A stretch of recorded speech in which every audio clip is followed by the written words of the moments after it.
Оны өзіңнен әлі де ойлаймын, өтіп жүріп алған. Негізі мен айтайын дегенім, жалпы қай жағынан алып қараса да, ол дұрыс емес. Өйткені біз психологиялық жағынан адами құқықтар деп бір әңгіме айтып берейін. Бір жігіт қыз текелер туралы кино түсірмекші болады ғой. Сөйтіп кино түсірмекші болып, сөйтіп солардың түнгі клубына барып ортасында билеп жүрсе, қасына біреу келіп, сен активсің ба, пассивсің ба десе, жаңа жігіт дейді, мен айналайын билаймын деп. Сол сияқты бұл тема, негізі бұл тақырып мүлдем талқыланбау керек, айтылмау керек деп ойлаймын. Мұхтар Шаханов ағамыздың өзінің тамаша сөзі бар. Біз батыстың цивилизациясына кіреміз деп, канализациясына кіріп кетпек деген. Екіншіден, дін жағынан алып қарасаңыз да, мысалға, біздің асыл дінімізде айтылған жағдай, қыз болам деген еркектер, еркек болам деген мысалға, қыздар, оларға Алланың лағнеті болсын деген әңгіме бар. Үшіншіден, мысалға, бұл кісі енді мақұл, сіз қыз болдыңыз да, мысалы, қыз болдыңыз, ертең Құдай қаласа тұрмысқа шығам деп сөйтіп, өзінің жоспарлар бар мысалға. Мен ойлаймын да, мысалы, тұрмысқа шыққанның өзінде де қандай мама болатын әкісі кәдімгідей. Онан кейін сосын... Біз сұрайық, қандай мама боласыз деп, жақсы. Түсінбей тұрсыз соған. Бақытбек түсінбей отыр, айтыңызшы қандай. Мүлдем талқыланбау керек деп ойлаймын. Неге талқыламау? Өйткені біз өстіп айтқан сайын, біз өстіп көрсеткен сайын, қоғамда көбейе береді бұндайлар. Өзі 18 миллион халықпыз. Жігіттеріміздің бәрі өстіп күннен күнге өстіп беретін болса, бір күні осындай қазақ деген ұлт жоқ болып кетеді. Өзі ұланғайыр жерде. Сен қаншылығысың? 88-мін. 88 көрдіңіз бе? Бұл 88, мен 87-мін. Ал жаңа ана жерге келген 93 әлде 94 жылғыз, бұл қалыпты нәрсе дейді. Бұл қалыпты нәрсе. Көшеде жүргенде мен олардың қасынан жай ғана өтіп кетеміз. Привет деп. Ал көрдің бе, сен егер оны айтпасаң, оның келешек бізді көріп отқан адамның бойында иммунитетті қалыптастырмасаң, ол одан сайын кең етек жай береді. Бұларды шығарып, шақыру арқылы ел жұртты жеркет. Сен қазір жерден отырсың ба? Ақпаратты азайту керек. Мына корейский фильмдерді қойдырту керек. Неше түрлі бар ғой? Басқа тақырып па корейский? Мына майысқанына байланысты айтып отырсыз ғой. Жоқ, көрем деген адам көргісі келген ақпаратын алады. Кәдімгі тоқтап тастау керек. Енді қараңыздар, мен сіздерге бір мысал айтайын ба? Арнайы заң шығару керек. Иммунитетке байланысты. Заңгер отыр.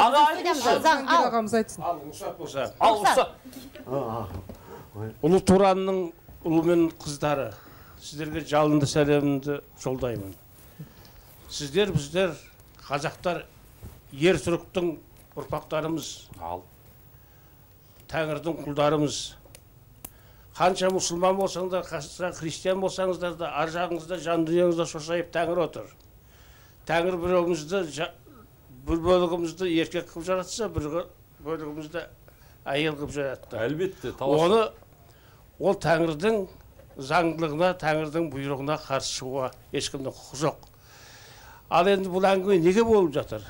Бұның болып жатқан себебі, қазіргі идеология, бұл әңгіме, бағадағы айтып отырған заң, бұның бары батыстың идеологиялық диверсиясының бір тарауы, соған сәйкес. Ондай диверсионный законопроекттерді сразу неге жою керек. Яғни Бақытбектің сөзі мұндай заң... Ондай проекті ұсынған депутаттарды жұмыстан қуу керек. Сіз заңгерсіз, неге оған ықпал етпейсіз? Кешіріңіз, ер түріктер бұндай жағдайға келуі мүмкін емес. Өйткені біздің ата-бабамыз ер түрік болғандықтан 4-ші ғасырдан бастап Тынық мұхитынан Атлант мұхитына дейін өзінің тәртібін орнатқан. Ол неге ол тәртіп орнатқан? Өйткені ондай жағдай болған жоқ. Ер жігіттер ер болды, әйелдер, ер жігіттер айлап жылдап неге кеткенде, жаугершілікке кеткенде, әйелдер шаңырақты шайқалтпай ауылды ұстап отырған. Ал неге онда қазір міне ер жігіттеріңіз міне дәл көз алдыңызда отыр, неге біреу қыздың келін деп отыр? Сіздерге айтады, жаңадан айтып кетті, бұл идеологиялық диверсияның бастан шыққан соның нәтижесі дистанционное управление сознанием дейді. Дистанционное управление сознанием молодежи дейді. Не істеу керек еді әуелде? Бұның біздің идеологиялық жұмыстың ақсап жатқаны және мүмкін жүрмей жатқаны. Кім кінәлі? Кім кінәлі? Мысалы, Совет үкіметі кезінде... Ол керек емес, қазір кім кінәлі? Коммунистік партия жүрген идеологиялық. Қазір ондай партия жоқ бізде идеологиямен шұғылданатын. Коммунистер келсін ба, не билікке? Жоқ, керек жоқ баға. Енді не істейсіз? Ешқандай партия. Мен айтып отырамын, сіздерге мен партия туралы әңгіме айтып отырмын. Идеологиялық жұмысты жүргізетін бір бізге ұйым керек. Енді жолын көрсетсеңізші. Ұсыныс айтыңыз, егер сын айтсаңыз, ұсыныс айтыңыз. ұсыныс Ұсынысыңызды болады. айтыңыз. Ол жөнінен жеке осындай передач жүргізу керек, сонда мен сіздерге айтамын. Ондай ұсыныстар. Қазір ол тек қана мен идеологиялық диверсияның қандай нәтижеге, жоғары нәтижеге жеткенін айтып отырмын. Жақсы. Аға, рахмет. Міне, мына бала, мәселен ауылда өскен бала, 7-8 жасымнан өзім сезе бастадым дейді. Ол идеологияның ол уақытта не екенін білмейді. Нешеде жасың айналайын қазір? 22-де. 22-де жасы. Бұдан 22 жыл бұрын немесе 16 жыл бұрын онда идеология бізге келмеген болатын. Мен сізге айтайын, вот идеологияның ақсап жатқан дүниесі, оның әке-шешесі соны сезу керек болатұғын, идеология дұрыс жолға қойылғанда, әке-шешесі соған жол бермейді. Әке-шешесі сіз мақтап отырған коммунизм кезінде өмір сүрген бұл кісінің. Ер жігіт ер болып қалу керек. Оны біздің Тәңірдің өзі солай жаратқан. Дұрыс, оған ешкімнің қарсылығы жоқ. Менің түсінгенім. Ешқандай депутат қарсы шығуға, ешқандай министр қарсы шығуға. Депутаттар заңды бекітіп қойған. Немедленно отменять ету керек еді. Заңды ма? Жақында проекті. 88-ші бапты мүлде жою керек па сонда? Жою керек, обязательно жою керек, міндетті түрде. Жақсы, көрермен тұр желіде тыңдап отырмыз. Идеологиялық жұмыс туралы ойлаңыздар. Алло, сәлеметсіз. Тыңдап отырмыз. Амансың ба? Қайырлы күн. Нашар естіліп тұр ғой. Нашар естіліп тұр. Иә, тыңдап отырмыз. Бүгінгі бағдарламаға байланысты өзім пікірімді айтқым келген. Бізде енді бала кезімізде осындай ауылда бір жігіт болатын, өте сондай қыздың қылығын жасап, солай бәрі оны бала мазақтайтын, қызтеке деп. Енді қазір мына жігітке айтқым келеді, что әлі де өзінің ұрпақтарын жаңағы дүниеге алып кет, ер азамат болуға мүмкіндігі бар. Өйткені сол жігіт қазір уже 40-қа таяп қалды. Өзінің бала шағасы бар, 5 баласы бар. Ата-анасын қарап, әйеліне қарап отырған жігіт бар. Яғни ол уақытша құбылыс дегенге келтіріп отырсыз ғой, дұрыс па? Дәл қазір мына жігіт. Мүмкін мен оның басында осыны айттым. Мүмкін ол жай уақытша қалау шығар. Иә. Рахмет. Сіз Так что, ол рахмет саған, қарындасым, бақытты бол. Бүгінгі хабарымыздың қонағы Лола. Жаңа біраз жерде айтылып қалды, жігіт болып қалмайсың ба, ертең қалай ана боласың деп. Жоспарда бар ма ана атану? Жоқ.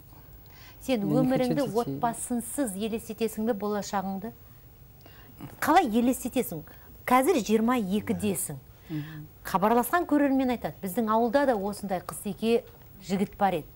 Қазір 5 баланың әкесі болып отырды. 40-қа келіп, отағасы салиқалы. Біз білмейміз 20 жылдан кейін сенің өміріңде не болатын. Бірақ та сен шамалап армандайтын шығарсың, ойлайтын шығарсың, жоспар құратын шығарсың. Қалай елестетесің? Мен точно білемін, что мен қызға үйленбеймін, потому что у меня нету чувств к девушкам. Қызды көргенде, әдемі қызды көргенде сенде бір жігіттік сезім ояна ма? Жоқ. Мүлдем. Кәдімгі қызға. Әдемі жігітті көрген кезде ояна. Ал жігіт көргенде? Болады. Конечно, көрген жігіт емес, өзіме ұнаған. Саған қандай жігіт ұнайды онда? Не знаю, не могу это объяснить. Көрген еркеге сөйтіп қарай бермеймін ғой. Кімге қарайсың сонда сен? Өзіме ұнайтын адамдар. Енді сенің талғамыңды сұрап отырмын ғой. Қандай сенің талғамың? Не могу это объяснить. Ой құрсын. Әр адамның өз талғамы бар ғой. Мен білмеймін сізге қандай адам. Қазір мен мына жерде тұрмысқа шықпаған, үйленбеген жігіттен сұрайықшы. Кім үшін, сіз үшін өмір сүремін ба енді? Бұл семья жасаймын деп, болашақ бірнесе қазақтарды көбейтемін деп. Онда біз просто өзінің ләззаты үшін өмір сүріп жатқанмын. Болды. Жоқ, мен 20 жылдан кейін өмірім қандай болатынын сұрағым келеді. 20 жылдан кейін сен өміріңді қалай елестетесің ол? Не знаю. Әзірге ойланған жоқсың. Сағырым қалам деп қорқпайсың ба? Өз мектеп бітірдің ба? Бітірдім. Университет. Колледж. Образование бар ма өзіңде? Колледж бітірген екен. Қандай мамандық бойынша? Не буду это говорить. Айтпаймын осы. Айтпаймын деді. Жақсы. Енді деген құпия бұны? Миссис Икс. Жалғыз қалып кетем деп қорқпайсың ба? Мені ешкім түсінбейді. Бір күні болмаса, бір күні достарың да бас тартуы мүмкін ғой сенен.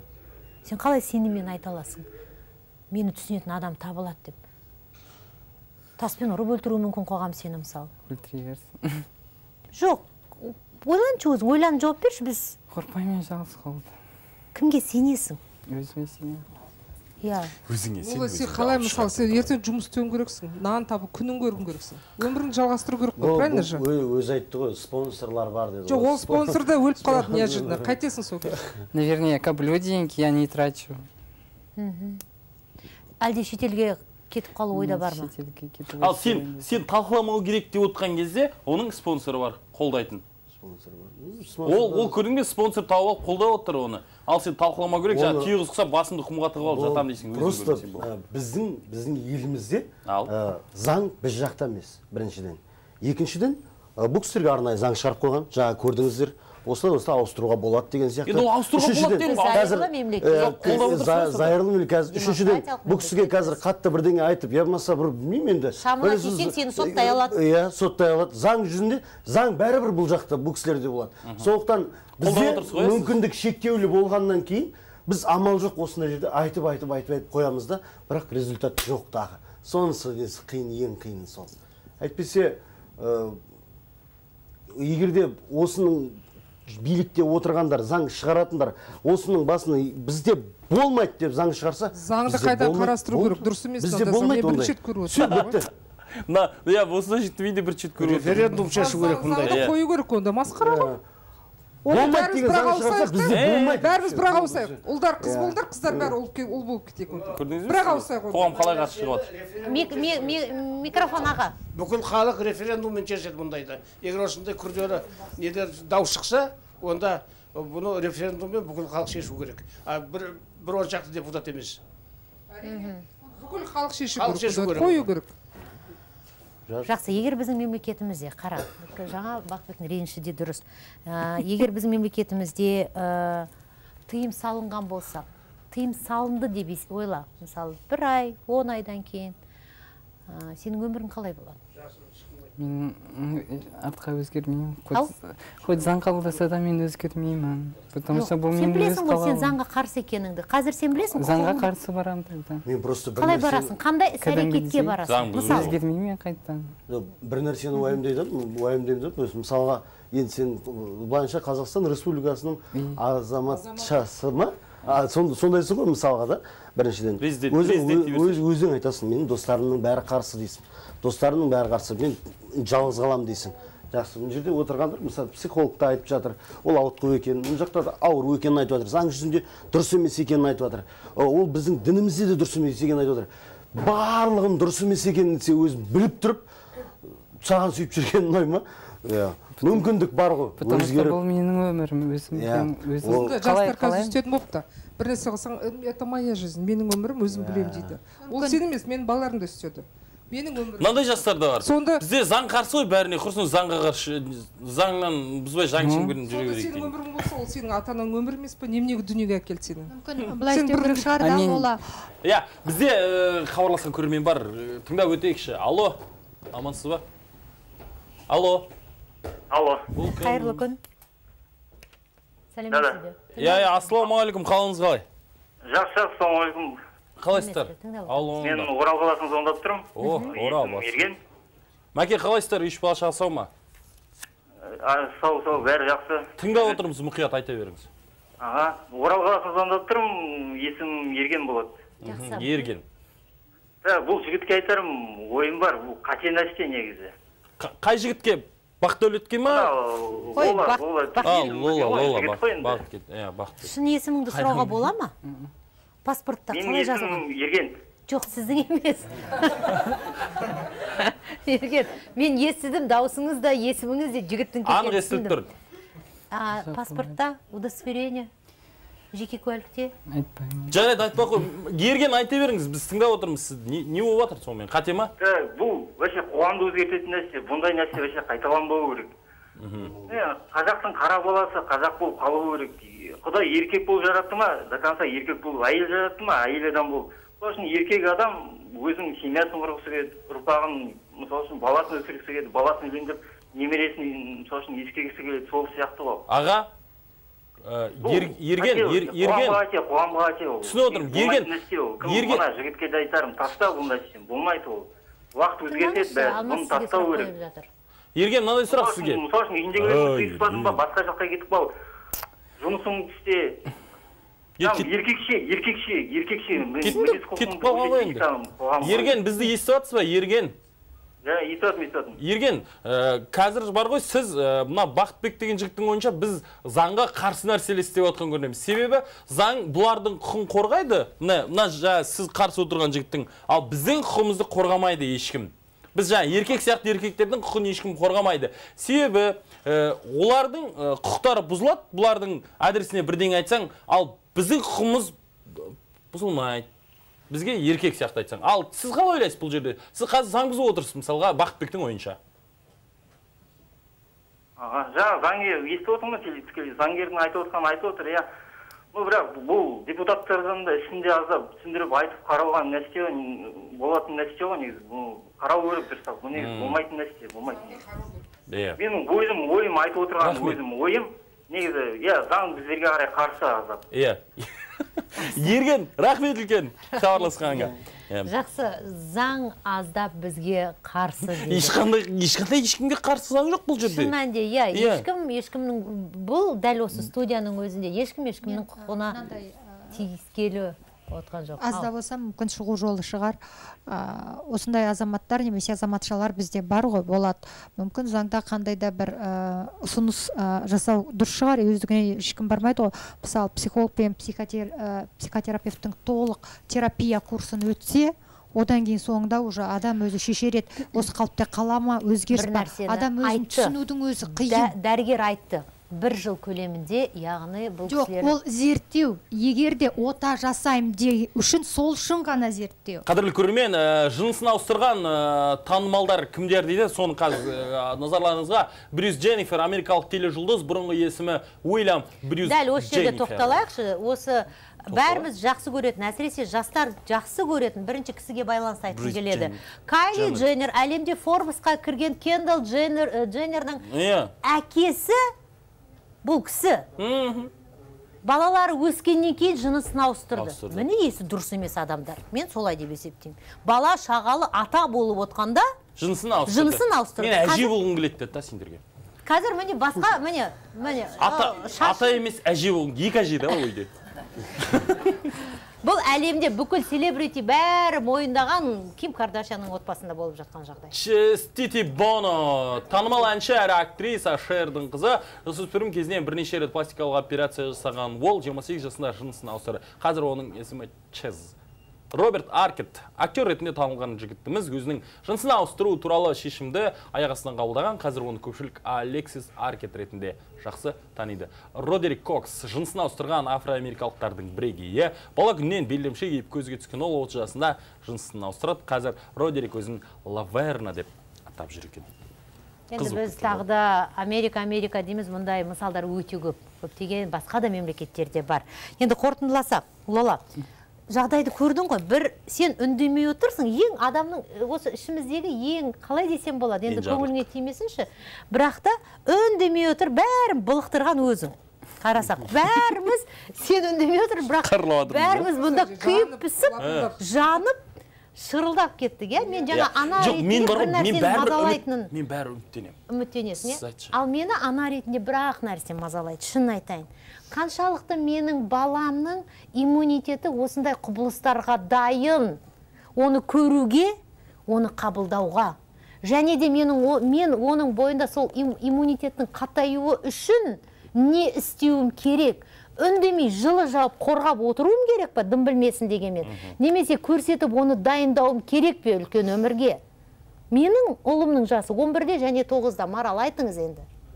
Мысалы, көрсетпеу қорғап отыру деген, оны ешқашанда сақтай алмайсыз. Біріншіден, біз не үшін айтамыз? Міне өмірде ақ бар және қара бар деп көрсеткіміз келеді. Бәрі бірдей ақ болмайды, иә? Дұрыс бар немесе бұрыс бар дегенде көрсетеміз. Мысалы, сіздің санаңызға бұрыс болған кезде сіз соны қалай қабылдайсыз? Оның әсері қандай? Ертең ол неге апарып соқтырады деп, міне солай түсіндіреміз.